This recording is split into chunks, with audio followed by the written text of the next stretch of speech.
जय हिंद दोस्तों। आज 10वीं क्लास का रिजल्ट आया है, जिसमें सभी बच्चों ने जो है अपना पूरा परफॉर्मेंस दिया था और सबने जो है जिसने जिस हिसाब से मेहनत किया था उस हिसाब से सभी बच्चों को परिणाम प्राप्त हुए हैं। ठीक है, क्योंकि एक कहावत है, if you do labour hard you will get success in the life, so the statement truly clear, man is the maker of his faith. कहने का मतलब है कि अगर आप अपने जीवन में कठिन परिश्रम करते हैं तो आप अपने जीवन में जरूर सफल होंगे, क्योंकि यह बात बिल्कुल सत्य है कि मनुष्य अपने भाग्य का निर्माता खुद होता है। यहाँ पर जिन भी बच्चों ने जैसी परिश्रम की थी, जैसी मेहनत की थी, जैसी तैयारी की थी, उस तरह का जो है उनको रिजल्ट मिला है। रिजल्ट क्या है?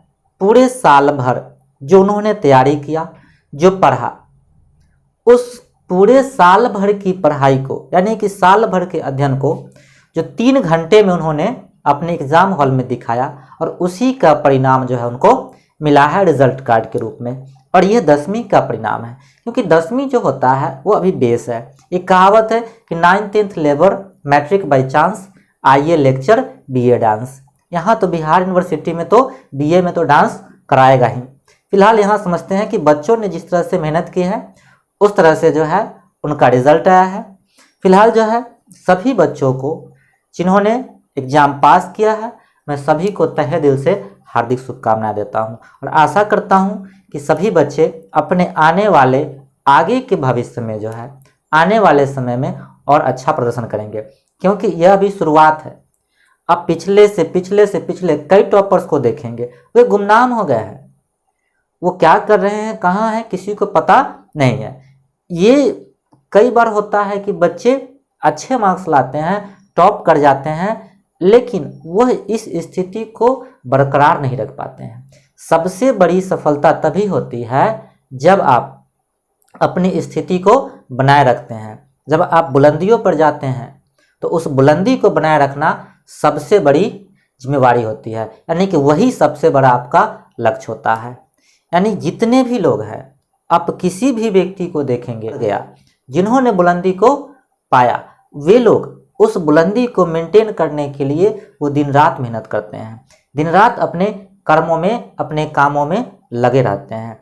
उसी तरह से हर विद्यार्थी से यह अपेक्षा की जाती है कि वह अपने जीवन में आने वाले समय में समय को बर्बाद न करते हुए अपने आगे की पढ़ाई में वह लग जाएंगे और अपने आगे के भविष्य को जो है वो तैयार करेंगे, क्योंकि आने वाला समय इससे भी कठिन होने वाला है।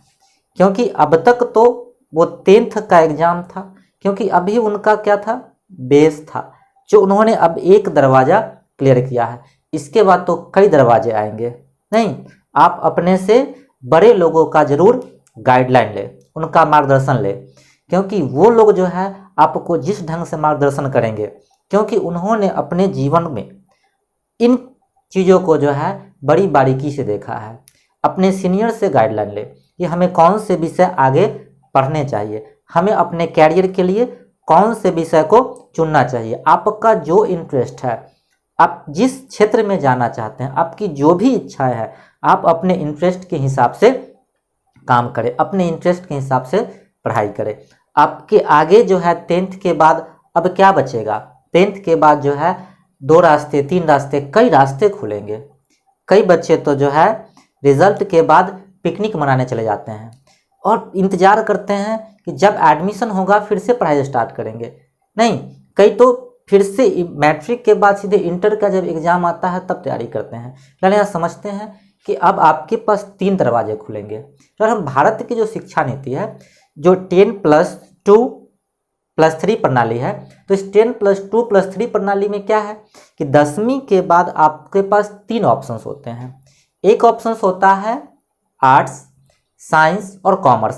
3 ऑप्शंस है, जिसको 3 स्ट्रीम के रूप में कहा जाता है। तो इस 3 स्ट्रीम्स में जो है आपको चूज करना है अपने हिसाब से कि हम किस क्षेत्र में बेटर कर सकते हैं।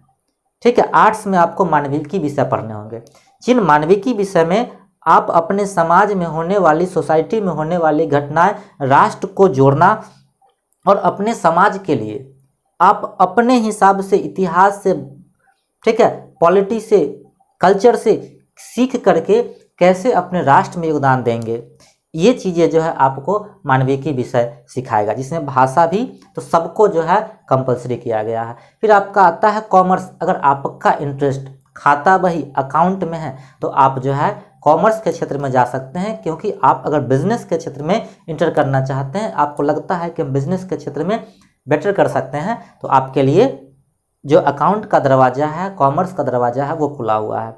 जो बच्चे साइंस के लिए जाना चाहते हैं, जिनको टेक्निकल में मज़ा आता है, जिनको टेक्निकल काम करने में अच्छे लगते हैं, क्योंकि जो हमारी शिक्षा नीति 1986 का है, उसमें इसी तरह के प्रावधान किए गए हैं। अगर आप साइंस लेते हैं तो आपको जो है वही सब्जेक्ट्स है जो साइंस के अंतर्गत आते हैं, फिजिक्स, केमिस्ट्री, बायो, और इसके अलावा आपको मैथमेटिक्स, इन विषयों का अध्ययन करना है। तो ये आपके सामने स्कोप है कि आप किन क्षेत्रों में जाना चाहते हैं। लेकिन जिस भी स्ट्रीम को चुने, पूरी ईमानदारी और तत्परता के साथ अपने तैयारी को अंजाम दें, क्योंकि अगर आपने विषय के साथ न्याय नहीं किया तो फिर विषय आपको कहीं का नहीं छोड़ेगी, क्योंकि आपको इस स्थिति को, जो आपने जो बेस बनाया है, इसको मेंटेन रखना बहुत ज़रूरी होता है। खास करके कोई भी हो, लड़का हो या लड़की हो, गर्ल्स या बॉयज़, सबको समान अधिकार दिए गए हैं। सबने, खास करके तो देखा जाता है कि लड़कियों ने रिजल्ट अच्छा पाया है, ठीक है। सबको धन्यवाद, सबको बधाई, सबको शुभकामनाएं। अब देखिए बिहार में क्या है कि महिलाओं के लिए जो है 35% हर क्षेत्र में, और कुछ क्षेत्रों में 50% का रिजर्वेशन है, ठीक है। तो उसमें महिलाएं जो है अपने सेक्टर में वो अच्छे कर सकती है। कई ही तो आपका बेस है।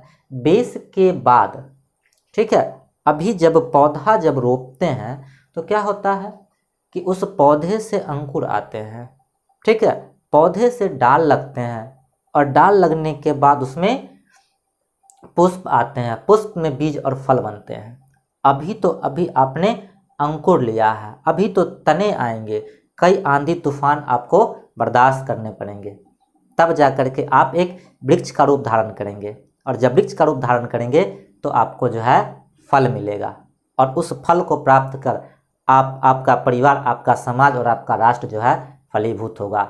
आप पर जो है, आपको जो दिया है वो आपसे प्राप्त करेगा, ठीक है। यानी कि अब आपको क्या करना है, आपको उसके लिए तैयारी करना है, उसके लिए कार्य करना है जिसको आपसे अपेक्षा। कौन आपसे अपेक्षा कर रहा है? आपका परिवार, आपका समाज, आपका राष्ट्र, ठीक है। क्योंकि मानव क्या है, मानव भी एक संसाधन के रूप में आता है, और इसमें विद्यार्थी जो है वो सबसे बड़े मानव संसाधन के रूप में आते हैं। क्योंकि सरकार जो है इतना खर्च क्यों करती है? इसलिए करती है कि अगर उसके मानव संसाधन का विकास होगा तो अपने आप जो है राष्ट्र का विकास होगा, क्योंकि राष्ट्र का निर्माण व्यक्ति से ही होता है, इसी व्यक्ति से समाज का, और इसी समाज से एक राष्ट्र का निर्माण होता है, ठीक है। और हम आशा करते हैं कि आप सभी लोग अपने जीवन में जो भी करेंगे अच्छा करेंगे, और एक अच्छे इंसान, एक अच्छे नागरिक का परिचय देंगे।